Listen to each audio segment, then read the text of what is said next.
유죄. 현장 체험학습 인솔 책임을 맡았던 교사가 업무상 과실치사로 기소되었고 법원은 유죄를 인정했습니다. 그러나 같은 사고에서 매뉴얼을 설계한 사람도 법을 만든 사람도 결재선 위에 누구도 기소되지 않았습니다. 책임은 정확히 한 단위에서 멈췄습니다. 매뉴얼의 마지막 서명자, 일선 교사. 매뉴얼을 따랐든 따르지 않았든 사고는 그 서명에서 끝났습니다. 그것이 이 판결의 구조였습니다. 한 사람의 일이 아닙니다. 같은 매뉴얼이 다음 사람의 서명을 기다리고 있습니다. 최근 공개된 교원 실태조사에 따르면 응답 학교의 46.6%가 현장 학습을 취소하거나 축소했습니다. 그중 약 90%가 사유로 형사 책임을 꼽았습니다. 교사 개인이 겁쟁이가 된 것이 아닙니다. 어떻게 가장 무거운 법적 책임이 사전에 거부할 권한조차 없는 가장 낮은 일선 집행 단위로 완벽하게 외주화될 수 있었는지 그 경로를 추적하면 방대한 매뉴얼이 나옵니다.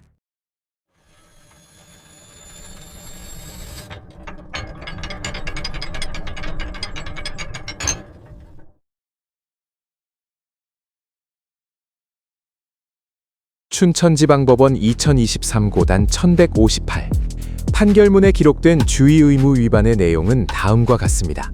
버스에서 내린 학생들을 선두와 후미에서 주시하지 않은 채 인솔을 벗어났다. 이것이 업무상 과실치사의 핵심 근거였습니다. 한 가지 질문이 남습니다. 판결문에 적히지 않은 이름들. 이 판결을 시스템의 렌즈로 읽으면 그들이 작성한 다른 문서가 함께 보이기 시작합니다. 원청이 하청 노동자에게 작업 지시서를 내립니다. 수백 페이지짜리 서류입니다. 노동자는 서명합니다. 이제 그 서류는 두 가지 역할을 동시에 수행합니다. 작업 지침이면서 사고 발생 시 원청의 면책 문서가 됩니다. 지시서에 서명했으니 당신이 숙지했다. 그리고 당신이 이행하지 않았다. 교육청 현장 체험학습 매뉴얼은 이 구조와 동일하게 작동합니다. 매뉴얼이 배포됩니다. 교사는 서명합니다. 서명의 순간부터 그 문서는 교육청의 행정 알리바이이면서 동시에 교사의 기소 근거가 될 준비를 마칩니다. 권한은 시스템이 독점하고 책임은 매뉴얼이 하청한다. 이것이 속초 판결이 보여주는 첫 번째 구조입니다. 판결문으로 돌아갑니다. 항소심 재판부는 교사에게 선고유예를 내리면서 이렇게 판시했습니다. 버스 기사의 과실이 함께 작용했으며 교사에게 전적인 책임을 묻는 것은 과도하다. 가명의 근거로 유족과의 합의도 고려되었습니다. 교사는 교단에 남았습니다. 그러나 유죄는 유죄로 남았습니다. 학교안전법 제10조 제5항에는 이런 문장이 있습니다. 안전사고 관리 지침에 따라 안전조치 의무를 다한 경우에는 학교안전사고에 대하여 민사상, 형사상 책임을 지지 아니한다. 면책 조항입니다.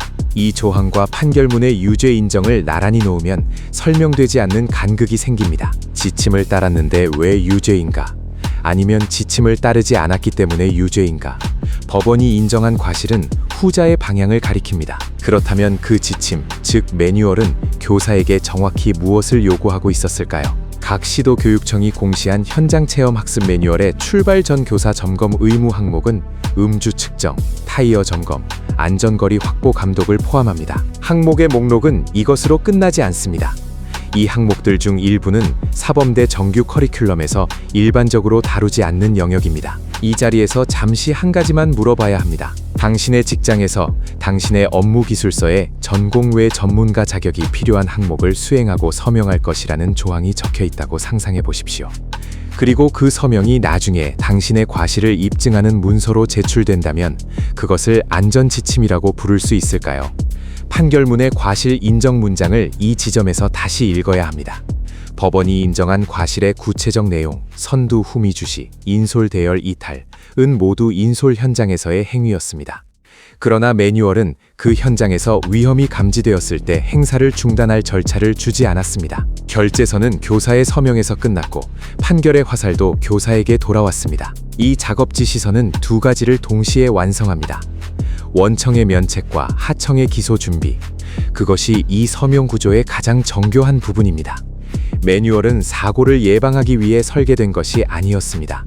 사고가 발생했을 때 우리는 지침을 제공했다는 행정적 알리바이로 작동합니다. 그렇다면 그 매뉴얼은 실제로 무엇을 교사에게 요구하고 있는가? 점검표의 첫 번째 페이지부터 열어볼 차례입니다. 각 시도 교육청이 공시한 현장 체험 학습 차량 안전 점검표는 단일 서식으로 구성되어 있습니다. 첫 항목부터 순서대로 따라가 보겠습니다. 매뉴얼은 버스 앞바퀴에 재생 타이어가 장착되어 있는지 맨눈으로 확인하고 서명하라는 항목을 두고 있습니다. 배관 전문 하청업자에게 고압 전기 배선도를 건네주는 상황이 있다고 가정해 보십시오. 절연 상태와 접지 여부를 육안으로 확인하고 서명하시오. 그 배관공이 할 수 있는 일은 종이를 받아 서명하는 것뿐입니다. 확인은 불가능하지만 서명은 가능합니다. 그리고 사고가 나면 그 서명이 남습니다. 이 점검표의 구조가 그것과 동일합니다. 재생 타이어는 새 타이어의 트레드 부분을 교체하여 재사용하는 제품으로 외관상 신품과 육안 구별이 어렵습니다. 자동차 정비 자격증이 없는 사람이 차량 옆에 서서 타이어를 들여다본다고 해서 불법 재생 타이어를 식별할 수 없습니다. 공시된 매뉴얼은 이 사실을 알고 있었을 것입니다. 그럼에도 이 항목은 점검표에 남아 있었습니다. 그리고 서명란도 남아 있었습니다. 다음 항목입니다. 교육부 시도교육청 매뉴얼은 출발 전 운전기사의 음주 여부를 학교 자체 음주 측정기로 교사가 직접 측정하도록 하고 음주 확인 또는 측정 거부 시 112 신고와 운전자 교체 요구를 요구합니다. 당신의 업무 기술서에 이 항목이 적혀 있다고 상상해 보십시오. 사기업 소속 운수 종사자를 상대로 음주 측정을 집행할 사법경찰권은 경찰관에게 있습니다. 교사에게는 없습니다. 운전기사가 측정을 거부할 경우 교사가 취할 수 있는 실질적 강제 수단은 존재하지 않습니다. 매뉴얼은 이 권한 부재를 인정하면서도 교사에게 그 결과에 대한 서명을 요구합니다. 이 배선도를 배관공에게 넘겨주는 이유가 배관공이 전기공사를 할 수 있어서가 아닌 것처럼 이 점검표가 교사에게 내려온 이유도 교사가 이 항목들을 이행할 수 있어서가 아닙니다. 다음 항목입니다. 매뉴얼은 고속도로 주행 중 100m 이상 안전거리 유지 감독, 대열 운행 금지와 징검다리 운행 통제, 내리막길 엔진 브레이크 사용 지시를 요구합니다. 고속도로 위 버스 안에서 교사가 이것들을 감독하고 지시한다는 개념은 매뉴얼 안에서만 성립합니다. 교사에게는 운전석 조작 권한이 없고 운전기사에게 강제 지시를 내릴 고용관계도 없습니다. 그러나 이 항목들 옆에도 서명란이 있었습니다. 학교안전법은 학교장에게 점검 의무를 부여하고 있습니다. 이 의무는 학교 현장에서 인솔 교사의 체크리스트 서명으로 하향 위임됩니다. 결재서는 그렇게 교사의 서명에서 완결됩니다. 이 매뉴얼은 한 차례 개정되었습니다. 그 방향은 음주 측정 항목을 없애는 것이 아니었습니다. 교육부 2024년 개정 매뉴얼은 운송 사업자가 제출하는 운수 종사자 음주 여부 확인 기록지로 학교 자체 측정을 대체할 수 있도록 권장 표현을 추가했습니다. 권장이라는 단어 하나가 이 항목 옆에 추가되었습니다. 대체가 가능하다고 했지만 의무는 유지됩니다. 그리고 권장이라는 표현은 최종 판단을 다시 현장 교사의 선택으로 돌려놓습니다. 배선도를 받은 배관공이 이 도면의 어느 부분도 이해할 수 없다는 사실은 서명에 영향을 미치지 않습니다. 사고가 발생했을 때 원청이 꺼내드는 것은 그 서명입니다. 속초 판결에서 법원이 과실의 근거로 삼은 것도 같은 구조입니다. 교사는 서명했습니다. 그러나 사고가 났습니다. 이 두 사실 사이에서 법원은 이행 여부를 물었습니다. 이 점검표가 안전을 위한 것이라는 명분과 이 점검표가 실제로 수행할 수 없는 항목들로 구성되어 있다는 사실을 나란히 놓으면 이 문서의 기능이 무엇인지 묻지 않을 수 없습니다. 공시된 자료에서 확인되는 것은 이것입니다. 이 점검표는 학생들을 사고로부터 보호하는 데 필요한 전문 역량을 교사에게 부여하지 않습니다. 그러나 사고 발생 시 교사가 이 항목들을 확인하지 않았다는 법적 근거가 생성되는 구조로 작동합니다. 이 배선도를 배관공에게 넘기는 일은 한 번으로 끝나지 않았습니다. 그런데 이 점검표에서 처음부터 빠진 항목이 하나 있습니다. 위험이 감지되었을 때 교사가 이 행사를 멈출 수 있는 절차입니다. 그리고 그 부재는 매뉴얼의 실수가 아닙니다. 이 문서의 마지막 항목을 넘기고 나면 한 가지 사실이 남습니다. 이 점검표에서 빠진 것은 단순한 누락이 아니었습니다. 학생 안전 매뉴얼은 교사에게 버스 타이어를 보고 운전기사에게 음주 측정기를 들이밀고 고속도로 위에서 안전거리를 감독하라고 요구했습니다. 그러나 이 모든 항목 중에서 단 하나, 위험이 감지되었을 때 행사를 중단할 수 있다는 절차는 존재하지 않았습니다. 하청 현장에서 내부 사기 사건이 발생했다고 가정해 보십시오. 원청은 경찰이나 외부 감사기관을 보내는 대신 하청 현장 반장에게 지침을 내립니다. 30일 안에 진상을 규명하고 보고하라. 단, 반장에게는 통신 기록을 조회할 권한도 관계자를 강제로 불러낼 권한도 없습니다. 있는 것은 기한과 보고 의무뿐입니다. 학교폭력 사안조사 시스템은 이 구조와 정확히 겹칩니다. 공시된 교육부 학교폭력 사안 처리 가이드북은 두 가지를 동시에 명시하고 있습니다. 사안 인지 후 48시간 이내 보고 최대 30일 이내 심의위원회 개최. 그리고 같은 문서는 교사에게 강제 수사권이 없고 임의 조사가 원칙임을 명시합니다. 같은 문서 안에서 기한은 존재하고 권한은 부재합니다. 수사기관도 강제력을 동원해야 파악할 수 있는 영역이 있습니다. 사이버 폭력이 그것입니다. 카카오톡 대화 기록, 단체 채팅방, 익명 메신저로 이루어지는 괴롭힘의 실체는 통신 기록 조회나 디지털 포렌식 없이는 재구성되지 않습니다. 이 권한은 경찰에게 있습니다. 교사에게는 없습니다. 그러나 30일 기한은 교사에게도 동일하게 적용됩니다. 수사권 없이 30일 안에 진상을 밝히라는 지침을 당신의 직장에서 받는다면 당신은 그 조사 결과가 어느 쪽 당사자에게도 완전히 만족스럽지 않을 수 있다는 것을 이미 알고 있을 것입니다. 학교 폭력 사건에서 진술은 엇갈립니다. 피해를 호소하는 쪽과 부인하는 쪽이 같은 공간에서 상충하는 기억을 제출합니다. 교사가 할 수 있는 것은 그 진술들을 받아 적고 면담 기록을 작성하고 보고서를 완성하는 것입니다. 통신 기록 없이, 강제 소환 없이 임의 조사의 범위 안에서 그 결과가 어느 쪽 학부모의 기대와 어긋나는 순간 이 조사 과정은 법적 공격의 소재가 됩니다. 학폭 관련 행정소송 건수는 2021년 202건에서 2024년 444건으로 2배 이상 늘었습니다. 이 숫자가 가리키는 것은 학교 폭력이 그만큼 증가했다는 것이 아닙니다. 그중 다수는 조사 결과에 불복한 학부모가 그 결과를 생성한 교사를 법정으로 데려간 경우입니다. 학폭법은 제21조에서 조사 내용의 비밀 누설을 금지합니다. 피해 학생과 가해 학생의 개인정보, 심의 과정의 발언 내용, 이 모든 것은 외부에 공개될 수 없습니다. 이 조항은 당사자를 보호하기 위해 만들어졌습니다. 그러나 실제로 이 조항이 작동하는 맥락을 보면 교사는 학부모의 정보 요구와 법적 의무 사이의 좁은 통로에 끼이게 됩니다. 진행 상황을 알려달라는 학부모의 요구를 들어주면 비밀 누설이 되고 들어주지 않으면 불공정 처리에 의심을 삽니다. 반장이 어떤 선택을 해도 보고서의 어느 항목이 문제가 되어도 분노한 당사자는 반장을 상대로 소송을 제기할 수 있습니다. 이것이 원청이 사내 감사를 반장에게 맡기는 이유입니다. 결과의 책임이 반장에게 귀속되도록 설계된 구조이기 때문입니다. 그 30일 안에 교사가 해야 할 일 목록은 10여 개 항목으로 구성되어 있습니다. 그리고 그중 어느 항목도 학부모의 고소로부터 자신을 보호하는 방법을 포함하지 않습니다. 이것이 이 사내 감사 구조의 가장 정교한 설계입니다. 반장은 수사를 완수할 수 없도록 설계된 권한으로 수사를 명령받고 완수하지 못한 결과로 소송의 피고가 됩니다. 시스템은 처음부터 교사를 소송의 자동 피고로 설계했다고 보지 않을 수 없습니다. 그 조사 과정에서 학부모가 신고서를 제출하는 순간 시스템은 다음 단계를 이미 시작해두고 있습니다. 그리고 그 속도는 매우 정확합니다. 아동복지법의 정서적 학대 금지 조항. 조항의 이름은 정서적 학대 금지입니다. 아동의 정신건강 및 발달에 해를 끼치는 정서적 학대 행위를 금지한다는 조항입니다. 입법 취지는 가정 내 은밀한 폭력으로부터 아동을 보호하는 것이었습니다. 이 조항이 학교 현장에서 작동하는 방식은 다릅니다. 학부모가 신고서를 제출합니다. 경찰 또는 지자체에 아동학대 신고가 접수됩니다. 그 시점으로부터 수일 안에 교육당국은 해당 교사를 학생들로부터 분리합니다. 이것을 직위 해제라고 부릅니다. 하청 계약서를 다시 꺼내보겠습니다. 산업안전보건법은 하청 노동자에게 작업 중지권을 보장합니다. 현장에서 위험을 감지했을 때 작업을 멈출 수 있는 권리입니다.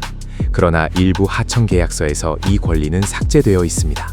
위험을 감지해도 멈출 수 없습니다. 동시에 원청은 어떤 상황에서든 하청 노동자를 현장에서 즉각 배제할 수 있는 출입금지 조치를 일방적으로 발동할 수 있습니다. 교사의 계약서에는 사전 거부권이 없습니다. 위험을 감지해도 학교 폭력 조사를 멈출 권한도, 현장 체험학습을 공식적으로 거부할 절차도 없습니다. 그러나 원청의 출입금지 조치는 존재합니다. 신고가 접수되면 직위 해제가 발동됩니다. 공개된 교육부 통계 분석 리포트와 관련 보도에 따르면 신고된 사안 중 절대 다수가 무혐의로 종결됩니다. 이 숫자 하나만 기억하시면 됩니다. 교육부가 발표한 수사 완료건 기준 약 95%가 무혐의로 종결됩니다. 그러나 직위 해제는 신고 접수 후 수일 내에 발동됩니다. 국가공무원법 제73조의 3제 1항 제6호는 수사기관에서 조사 수사 중인 자로서 비위의 정도가 중대하고 정상적인 업무 수행을 기대하기 현저히 어려운 자를 직위 해제 대상으로 규정합니다. 법무는 조건부 재량이지만 현장에서는 신고 접수만으로 기계적으로 발동되는 사례가 잇따라 보도되고 있습니다. 법문이 비위의 중대성과 업무 수행 곤란을 동시에 요구하지만 신고 접수만으로 직위 해제가 발동되는 현장 관행이 자료와 통계에서 확인됩니다. 직위 해제가 발동되면 타임라인이 시작됩니다. 보도된 수치에 따르면 수사 단계 무혐의 확정까지 평균 약 6개월, 대법원 최종 확정까지 평균 730일이 소요됩니다. 수일대 730일. 당신의 직장에서 이 타임라인이 시작된다면 그 사이에 당신이 감당해야 하는 것들을 생각해 보십시오. 직위 해제 결정을 내리는 데 드는 교육청의 비용은 행정 예산 안에서 처리됩니다. 교사 개인 비용은 없습니다. 반면 무혐의를 입증하기까지 교사가 자비로 부담하는 변호사 선임비는 수백만 원에서 수천만 원에 달한다는 사례가 보도되어 있습니다. 당신의 퇴직금이나 비상금에서 이 비용이 나가는 동안 직위 해제를 결정한 결재서는 자신이 매뉴얼대로 조치했다는 기록만 남깁니다. 이것이 작업중지권이 삭제된 계약서의 실제 내용입니다. 한 방향으로는 위험을 멈출 수 없고 다른 방향으로는 원청이 언제든 현장에서 배제할 수 있습니다. 이 비대칭은 우연이 아닙니다. 비대칭의 설계를 보여주는 또 다른 문서가 있습니다. 앞서 확인한 점검표나 가이드라인처럼 이 문서도 공시되어 있습니다. 속초 판결이 유죄를 확정하기 전에 이 지침은 이미 직위 해제를 준비하고 있었습니다. 신고가 접수되는 순간 사실관계의 확인을 기다리지 않고 처분이 먼저 집행됩니다. 공개된 통계에 따르면 이 처분의 대상이 되는 사안 중 절대 다수는 결국 무혐의로 끝납니다. 그러나 무혐의가 확정되는 날짜는 처분이 집행된 날짜로부터 6개월 이상 뒤입니다. 이 속도의 비대칭은 아동을 보호하기 위한 설계가 아닙니다. 신고가 들어오는 순간 조직이 민원으로부터 자신을 보호하고 우리는 매뉴얼대로 즉각 조치했다는 행정적 알리바이를 완성하기 위한 설계입니다. 권한은 시스템이 독점하고 책임은 매뉴얼이 하청한다. 이 구조가 한 교사에게만 작동하는 것이 아님을 보여주는 자료가 있습니다. 지금 이 순간 전국의 학교에서 이 시스템은 동일한 방식으로 작동하고 있습니다. 그 결과는 이미 통계로 집계되고 있습니다. 이 구조가 한 교사에게만 작동하는 것이 아니라는 증거는 숫자에 있습니다. 최근 공개된 교원 실태조사에 따르면 응답한 학교의 46.6%가 숙박형 현장 체험 학습을 줄이거나 포기했습니다. 당일치기로 전환하거나 교내 활동으로 대체하거나 아예 취소한 학교들입니다. 이것이 교사들이 이 일을 기피한다는 통념이 가리키는 현실의 실체입니다. 원청이 하청 단가를 극단적으로 낮추면 하청은 안전투자를 포기합니다. 절연 점검을 건너뛰고 안전모 지급을 줄이고 작업 시간을 단축합니다. 그 결과로 발생하는 사고 비용은 하청이 납품하는 소비재의 가격 인상, 보험료 상승, 환경 복구 비용으로 사회 전체에 전가됩니다. 단가 후려치기의 청구서는 결국 소비자와 납세자에게 도착합니다. 교사에게 작업 지시서를 내리고 수사권 없이 조사를 맡기고 사전 거부권을 삭제한 시스템이 정확히 같은 방식으로 작동하고 있습니다. 합법적 방임을 선택한 교사들의 비용은 지금 학생과 학부모와 납세자에게 청구되고 있습니다. 청구서의 첫 번째 항목부터 확인합니다. 현장 체험 학습 취소가 단순히 수학여행을 못 가는 아쉬움으로 끝나지 않는 이유는 그 대안의 비용 구조 때문입니다. 강원도의 한 중학교가 2박 3일 체험 학습을 학생 1인당 60만 원이 넘는 비용으로 추진했다가 학부모 반발에 부딪혀 취소된 사례가 보도된 바 있습니다. 교사와 학교가 모든 민영사상 책임을 회피하기 위해 최고급 안전시설, 추가 인솔 인력, 프리미엄 보험을 겹겹이 두르다 보니 공교육의 필수 활동이 감당하기 어려운 비용 구조로 전락한 것입니다. 당신의 자녀가 다니는 학교가 숙박형 체험학습 대신 교내 활동을 선택했다면 그 선택의 청구서는 학교 밖으로 나가보지 못한 학생들의 시간으로 지불됩니다. 청구서의 두 번째 항목입니다. 대한변호사협회 등록 학폭 전문 변호사 수는 2019년 3명에서 2024년 70명을 넘었고 행정소송 건수도 2021년 200건에서 2024년 444건으로 2배 이상 늘었습니다. 건당 수임료는 보도에 따르면 수백만 원에서 수천만 원에 이르는 수준에 도달했습니다. 이 숫자들이 설명하는 것은 학교 폭력이 2배로 늘었다는 것이 아닙니다. 교사의 조사 권한이 무력화된 공간에서 분쟁의 주도권이 학교를 떠나 법률 시장으로 이전되었다는 것입니다. 갈등을 교육적으로 해결하는 구조가 마비되었을 때 그 공백을 채우는 것은 수임료 고지서입니다. 이 청구서를 누가 받고 있는지를 묻는 것이 정확합니다. 학폭 전문 변호사 선임비를 감당하는 것은 소송을 제기하는 학부모입니다. 그리고 그 학부모가 소송에 쓰는 돈은 학교가 분쟁을 조정하지 못했기 때문에 발생합니다. 청구서의 세 번째 항목입니다. 저연차 교사 5년 미만의 의원 면직은 연간 약 380명, 5년 전보다 약 31% 늘었습니다. 2024년 명예퇴직과 의원 면직을 합한 수치는 7,467명으로 6년 내 최다를 기록했습니다. 5년 이내에 스스로 교단을 떠나는 교사들, OECD 및 교육부 지표를 기준으로 환산한 교사 1인당 양성 비용은 약 1억 원으로 추산됩니다. 이 비용은 어디로도 청구되지 않습니다. 직위 해제를 결정한 결재선에도 수사권 없이 조사를 맡긴 가이드라인을 작성한 담당자에게도 이 비용은 그냥 소멸됩니다. 국가가 투자한 돈이 회수되지 않은 채 여기서 흔히 제기되는 반론이 있습니다. 요즘 교사들은 힘든 일을 안 하려 한다는 것입니다. 보도된 교원 실태조사는 이 반론에 대한 답을 직접 제시합니다. 교사들이 체험학습 개최를 기피하는 압도적인 원인은 다름 아닌 형사 책임이었고 그 비율은 89.6%였습니다. 하청 단가가 후려쳐지면 하청은 안전투자를 포기합니다. 안전투자를 포기한 결과는 일탈이 아닙니다. 그것은 주어진 조건 안에서 가장 합리적인 선택입니다. 시스템이 일하는 자에게 형사 책임을 부과하도록 설계되어 있다면 합리적인 실무자는 자신을 보호하기 위해 일을 멈추는 것을 선택합니다. 교사들이 체험학습을 취소하는 이유는 그것입니다. 이 선택의 비용이 납세자와 학부모와 학생에게 전가됩니다. 하청 부실의 청구서가 소비자에게 도착하는 것과 동일한 경로로 이 숫자들을 다른 나라와 비교하면 하나의 사실이 확인됩니다. 이 시스템이 한국 고유의 설계 선택인지 아니면 달리 설계될 수 있는 것인지 그 답은 이미 다른 나라의 법조문 안에 있습니다. 2025년 11월 국회 본회의를 통과한 학교안전법 개정안의 핵심 문장은 이렇습니다.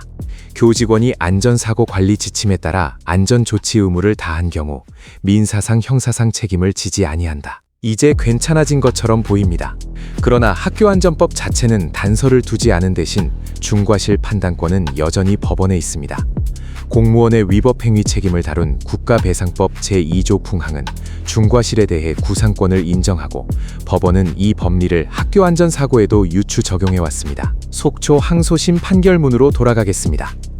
재판부가 과실로 인정한 행위는 학생들이 안전하게 이동하도록 할 업무상 주의 의무를 다하지 않은 점이었습니다. 그리고 법원이 적용하는 중대한 과실의 정의는 학교 현장의 특수성이 아닌 일반 공무원 판례를 따릅니다. 법원이 그 부주의를 중과실로 판단하는 순간 개정법의 면책은 사실상 무력화될 수 있습니다.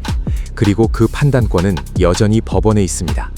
면책의 열쇠를 법원이 쥐고 있는 구조는 개정 전과 동일합니다.